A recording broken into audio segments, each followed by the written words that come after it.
You know, sometimes you move to a place thinking you've finally made it. Found that perfect little slice of American suburbia, where the biggest thing you'll ever argue about is whose dog keeps digging up the flower beds.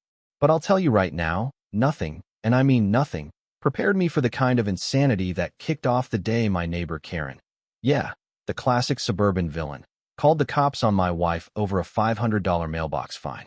I mean, picture it. You're eating breakfast, thinking about lesson plans, and next thing you know, your HOA president is standing on your porch looking like she's about to award herself a medal for catching you 2 inches over the mailbox height limit. But let me back up a sec, because when Officer Miller rolled up, all serious and straight-laced, ready for a showdown, the minute he saw my wife Jane's face, the dude went pale. "Ma'am, I'm so sorry. I had no idea." You could see Karen's smug smile melt off her face faster than snow on a Texas roof in July. For a split second, she realized she'd poked the wrong bear, and I swear to you, it was the first time I'd ever seen genuine fear on her face. The kind that only comes when you suddenly figure out you're in way over your head. So yeah, I'm Sean Matthews, 38, high school history teacher, and if wrangling teenagers for a living has taught me anything, it's that the friendliest faces usually hide the sharpest knives. My wife Jane. She's been in law enforcement long enough to know that keeping your head down is a survival skill, especially in a place like Meadowbrook Heights, where everybody knows your business but pretends they don't. We'd been married 12 years, living in what we thought was a tight-knit neighborhood for 8 months before all hell broke loose. At first glance, Meadowbrook Heights was the American dream, lined with sugar maple trees, manicured lawns, mailboxes you could set your watch by, and the ever-watchful eye of the HOA, which, let's be honest, might as well be a second government. Our HOA president, Haley Sanders, had this reputation for being an angel, always first to organize a food drive, always checking in on the elderly, mediating disputes like she was Judge Judy with a heart of gold. Looking back, that should have been my first clue. Nobody's that nice without a motive. Our mailbox find showed up one Tuesday like a little time bomb. Official letterhead, glossy photos from 5 different angles, city ordinances quoted like scripture, $500 for being 2 inches too tall. My wife was ready to pay it and move on, but something about the whole thing made my skin crawl. So, teacher instincts on high alert, I borrowed a tape measure from Marcus, our handyman neighbor, and checked every mailbox on our street. Guess what? 7 were taller than ours, 3 were shorter, and not one of them had a citation stuck to their door. Just us. Now, if you've ever taught high school, you know the signs of a setup. And this was a setup, plain as day. Either Haley was completely clueless, which I doubted, or she had a target on our backs for reasons I couldn't quite put my finger on. That was the week Marcus let something slip while fixing our fence. Haley had asked him to keep a discreet eye on everyone's property, noting any rule breaking so nobody would be caught off guard by a fine. He said it like it was neighborly, but to me, it sounded like reconnaissance. Suddenly, all those smiles and bake sales started to look like surveillance. Friday afternoon, I dropped my keys behind one of Jane's endless potted plant arrangements and found something cold and metallic tucked behind the pot. A tiny camera, no bigger than a quarter, mounted like it belonged in a spy movie. This wasn't some Amazon gadget. It was law enforcement grade, serial number and all. I sat on my porch just staring at it, thinking about every argument, every private conversation Jane and I had ever had in our own home. When Jane got home, I didn't even need to say anything. She went into cop mode, inspecting the device, checking the model number, and I could see the color drain from her face. This isn't some amateur thing, Sean. Whoever did this knows exactly what they're doing. And they've got connections.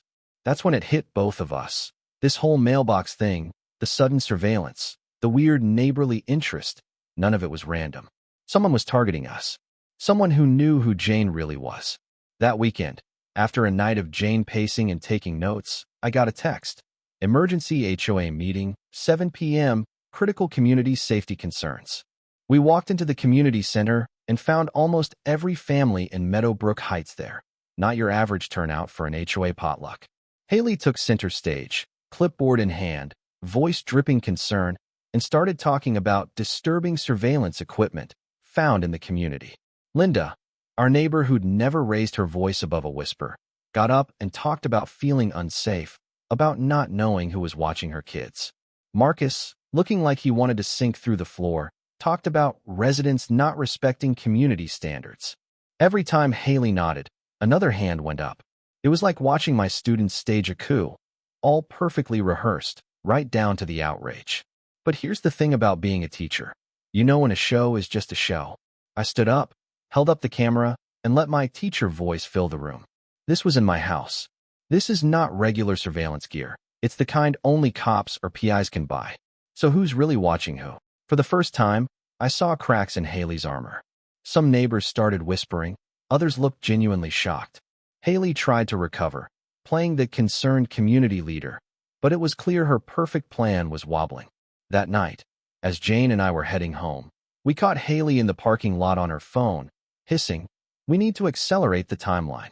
The camera was discovered earlier than expected. She glanced back, saw us watching, and turned her back fast. That's when the fear really set in, because if Haley wasn't who she said she was, then who the hell had we been living next to all this time? The next day, she showed up on our doorstep, demanding payment for the fine, all the neighborly pretense gone. Jane, cool as ever, said, "We're appealing. Selective enforcement is illegal." Haley's face turned to ice. Then, in a move straight out of a bad TV drama, she pulled out her phone and called 911, right there, right in front of us. "I need officers immediately," she told the dispatcher. "There's an escalating situation over community enforcement." She was framing us for being dangerous over a mailbox fine. Officer Miller arrived, followed by his partner, and the moment he recognized Jane, Commander Stone, you could feel the energy shift. Haley's whole plan unraveled in real time, her voice trembling, clipboard shaking, every bit of her confidence evaporating as she realized she'd just called the cops on her own police commander.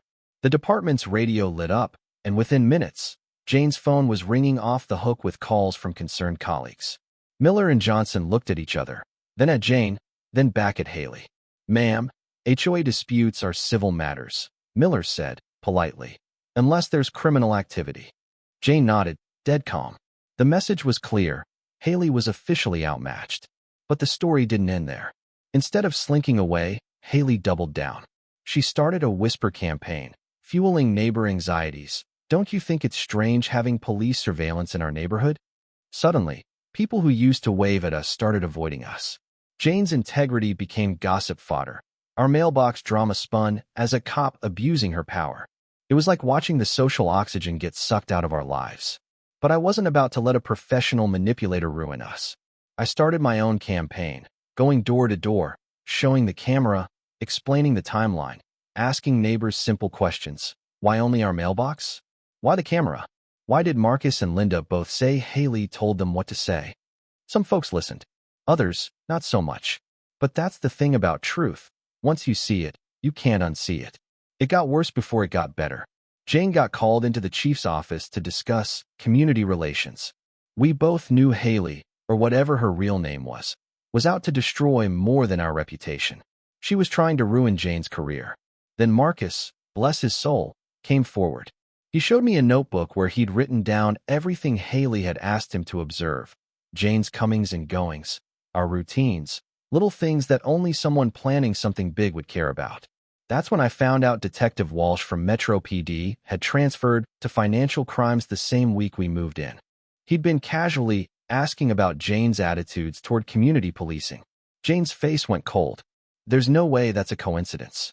So we set a trap. Jane wired me up, and I met Walsh at a diner, pretending to be a worried husband. Walsh dropped hints he knew about the camera, about our schedule, about things he could only have learned from Haley or from spying. Jane took the recording straight to her captain. The next morning, they confronted Walsh, and he cracked. Lisa promised to fix my gambling debts. All I had to do was give her info on Jane's cases and schedule. Lisa, not Haley. Turns out, Haley Sanders was Detective Lisa Cooper, missing from Chicago PD after $347,000 disappeared from the evidence room. She'd staged her own death, made off with a fortune, and spent the last 4 years hopping from suburb to suburb, running elaborate scams as the helpful HOA president, stealing over $2.1 million from hundreds of families, with fake improvement projects and fraudulent fines. When the truth came out, the whole neighborhood gathered at the community center. Jane laid it all out: the fraud, The surveillance, the real identity. By the time we finished, Lisa's house was already empty. She'd vanished, leaving behind nothing but boxes of surveillance files and one hell of a mess. The FBI showed up hours later. "You're the first community to actually expose her before she ran off with everything," Agent Torres told us. The numbers were staggering. 4 towns, hundreds of victims, millions gone. And Lisa? She wasn't done. She turned up at Linda's house with a taser, took her hostage in the abandoned community center, and tried to negotiate her way out. SWAT teams surrounded the building. Linda, tough as nails, managed to break free when Marcus used his knowledge of the center's layout to help SWAT get the drop on Lisa. She surrendered, mask off, finally caught for good. Even in custody, Lisa tried to play the "I was protecting you from corrupt cops" card, hinting at bigger conspiracies, but nobody was buying it. The feds found encrypted files suggesting her scam might be just the tip of the iceberg, that there could be other Lisas out there, other communities being played by master manipulators. Lisa's trial became national news. The jury didn't buy her survival of the fittest defense. She got 22 years, restitution, and a lifetime ban from any leadership position. Walsh got a lighter sentence for cooperating, but lost everything he'd ever built. Meadowbrook Heights changed after that.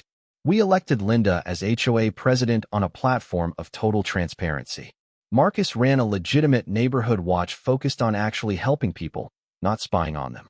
Jane got a promotion for exposing the scam, and our marriage? Stronger than ever. We kept our mailbox, a little battered, plaque on the side, as a reminder to trust, but verify. Now, whenever a new family moves in, Mrs. Patterson sits them down and tells the story. Not to scare them, but to remind them. The real threat isn't always the loudest voice. Sometimes it's the person offering help with the sweetest smile. So, yeah, you better believe I'll never look at a mailbox find the same way again. And if you're out there listening, drop a comment. Ever found out the person causing chaos in your life was actually part of something way bigger? That's the real question. How do you know you've seen the whole picture? And what would you do if you realized the threat was right next door all along? If this story got your heart racing, let's hear your thoughts below. Who's right? Who's wrong? What's real justice when the system gets turned upside down? Community, corruption, trust. Talk to me. Stay sharp out there.